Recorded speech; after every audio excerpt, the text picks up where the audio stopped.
안녕하세요, 클로카 김도우입니다. 네, 클로카 이성입니다. 이번 클로카 살롱에서 다룰 제품은 티소의 상반기 히트작이죠.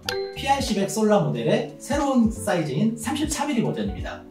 이제 티소도 다운사이징 트렌드에 맞춰서 더욱 이제 케이스가 작아진 미드 사이즈, 그리고 이제 그 덕분에 여성분들까지 활용할 수 있는 이제 유니섹스 버전으로 이제 신제품을 출시를 했는데, 먼저 요새 미드 사이즈 시계가 좀 많이 나오잖아요. 그렇죠. 이런 추세에 대해서는 어떻게 생각하세요? 뭐 예전에 사실 남자는 40mm 이상, 여자는 한 30mm 이하 이렇게 해서 성별에 따라서 좀 제품이 갈렸었는데, 요즘에는 좀 그 경계가 좀 모호해지고 좀 무너지고 있는 그런 추세라고 생각을 합니다. 왜냐하면 이제 남자들은 좀 빈티지 시계가 유행을 하다 보니까 예전 시계의 그 작은 사이즈, 그걸 선호하는 현상이 굉장히 뚜렷해졌고, 여자들은 또 활동적인 어떤 생활들, 그런 라이프스타일이 좀 활동적으로 바뀌기 때문에 조금 더 스포티하고 큰 사이즈 이런 것들을 좀 선호하는 현상도 생기니까 남자는 조금씩 작아지고 여자는 조금씩 큰 걸 선호하고, 이러다 보니까 중간에서 만나는 접점이 이제 30mm, 35mm 정도다. 그렇죠. 30mm 중반대가 딱 그 사이즈고, 어떻게 보면 이제 브랜드 입장에서도 따로 두 개 만드는 것보다 서로 좋은 게 아닐까.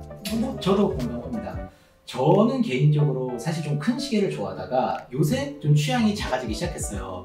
그런데 사실 저는 아직까지는 이 33mm 정도의 크기는 조금 작게 여겨지긴 하거든요. 저는 오히려 기존에 나왔던 이 39mm 버전이 크기는 정말 좋았다고 생각은 듭니다. 네네.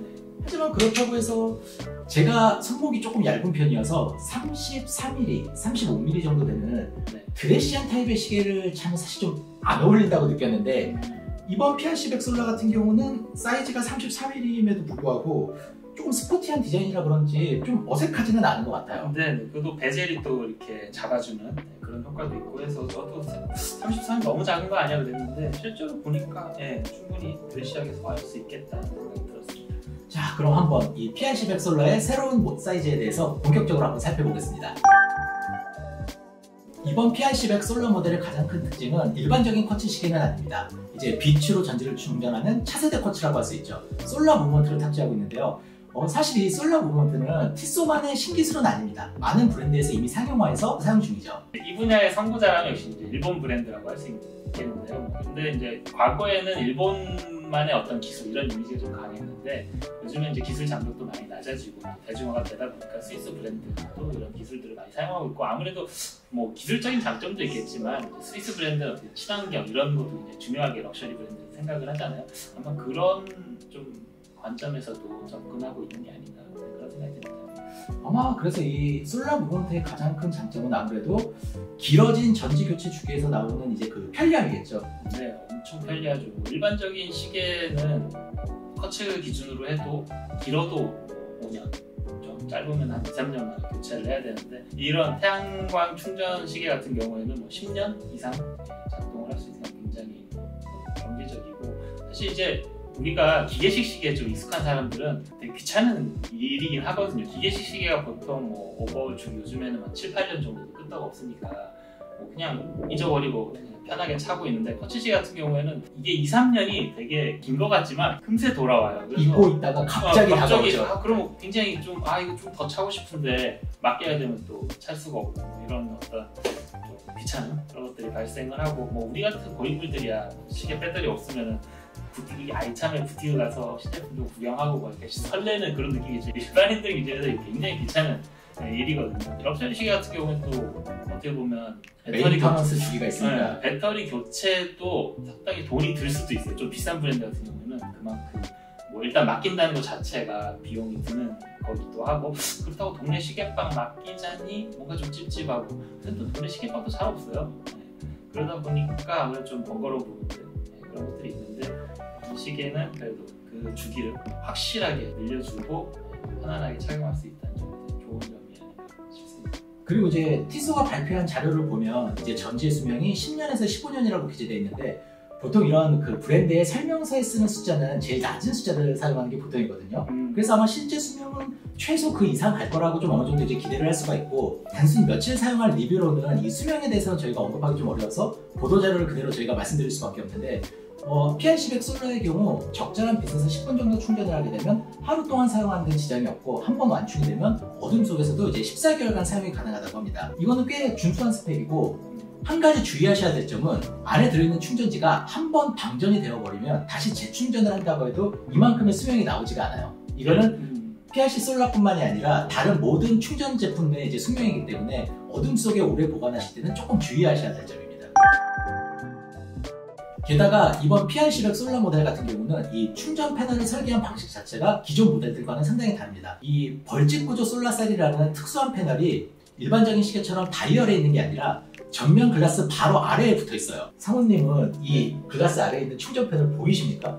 이게 뭐 리가 있겠어. 지금 내가 지금 노안이 와가지고 지금 글자도 제대로 안 보이는데 사실 저는 이 티스토 오토매틱 인덱스 이런 거 보는 것도 굉장히 힘든 사람이라 그래도 햇볕에서 이렇게 잘 보면은 미세한 뭔가가 있어요. 아마 그게 충전 패널이겠죠. 여러분 저는 루페 없이도 사실 다이얼에 있는 디테일이나 먼지 같은 것도 되게 좀 약간 잘 보는 타입인데 사실 그 몇 개월 전에 그 처음 신제품 발표 현장에서 이제 신제품 처음 봤을 때 이게 질문이 들어왔어요. 혹시 이게 어떤 방식으로 충전이 되는지 알겠냐 그래서 저도 그때 나름 꽤 신중하게 살펴봤는데 사실 저는 처음엔 육안으로는 충전 패널을 못 봤습니다. 일반적인 상황에서는 안 보여요. 특정한 각도나 특정한 조도에서만 이게 잘 보이기 때문에 디자인적으로 이게 굉장히 강점이 있는 것 같아요. 네. 이제 다이얼 표면의 질감이라든지 컬러를 전혀 방해하지 않고 표현을 할 수 있으니까요. 제가 아까 이렇게 실물을 보니까 약간 어두워지는 느낌이 있어요. 이게 실버 볼 때는 잘 안 와닿는데 이 라이트 블루 컬러를 보니까 일반적인 우리가 티스토에서 봤던 라이트 블루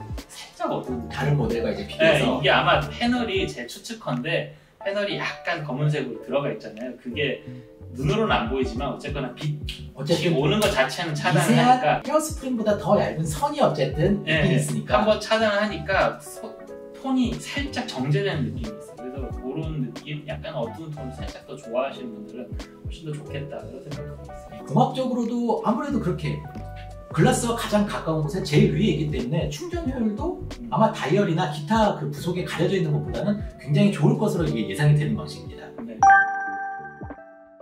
전체적인 디자인은 모던한 올라운더 스타일입니다. 브레이슬릿이 기본적으로 장착되어 있지만 아주 스포티한 느낌은 아니에요. 네. 무난합니다. 뭐 특별하다고 할 수는 없지만 그런 무난한 점이 데일리로 착용하기에 굉장히 장점으로 작용을 하는 것 같고요. 착용감도 쿼츠 무브먼트가 탑재되어 있는 데다가 브레이슬릿 케이스 두께라든지 브레이슬릿이 전체적으로 좀 얇은 편이어서 굉장히 좋은 느낌으로 다가왔어요. 뭐 저도 굉장히 디자인적으로 만족스럽고요. 썬레이 패턴이 굉장히 고급스럽게 들어있고 아까도 말씀드렸던 것처럼 패널이 살짝 빛을 차단해주는 게 있어서 조금 더 은은한 느낌? 쨍하지 않고 정제된 느낌이 굉장히 좋고 바인덱스가 아플리케 방식으로 잘 들어가 있어서 그야말로 뭐 정석적인 그런 디자인을 보여주고 있습니다. 가운데 그 미니 트랙 쪽에 한번 단차를 두고 이렇게 테두리가 둘러 쳐져 있는 것도 좋은 구성인 것 같고요.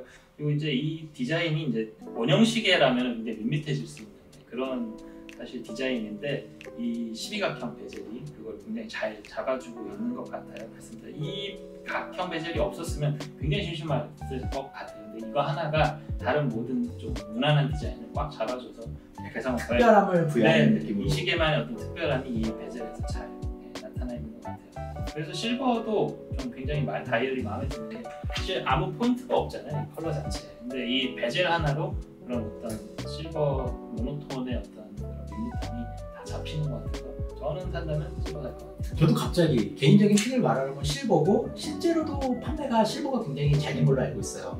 이게 언뜻 사진으로 보면 톤앤톤이라 굉장히 좀 심심하다고 느낄 수도 있는데 방금 말씀하신 것처럼 다이얼 안에 디테일들이 워낙 좋아서 사실 보는 맛이 있고 12각 베젤이다 보니까 뭐 8각 베젤처럼 약간 어디에선가 본 것 같은 느낌보다는 원형을 살짝 어레인지한 그런 그 약간 특별함으로 다가와서 저도 12각 베젤은 거부감이 별로 없었습니다. 그리고 디테일뿐만이 아니라 사실 마감이 굉장히 준수해요. 이제 전면 부분은 금속의 결이 느껴지는 이제 세팅 피니시로 그리고 이제 모서리나 경사면은 미러 폴리싱으로 이제 포인트를 줬는데 브레이슬릿 버전 기준으로 리테일 프라이스가 75만 원. 그렇죠. 가격을 듣고 나면 더 훌륭합니다. 시계를 좀 이렇게 만져보고 다뤄보면 그 약간 단단하다는 느낌이 있어요. 그 덕분에 이제 시계가 굉장히 좀 잘 만들어졌다는 이런 인상을 받게 되는데 저는 이게 스위스 메이드 시계의 장점이라고 생각을 합니다. 사실 저가의 쿼츠 시계들과는 그 디테일이나 품질이 근본적으로 다른 게 느껴져요. 맞습니다. 특히 이 케이스도 케이스지만 브레이슬릿 이게 이제 전체적인 완성도를 같이 봐야 되는데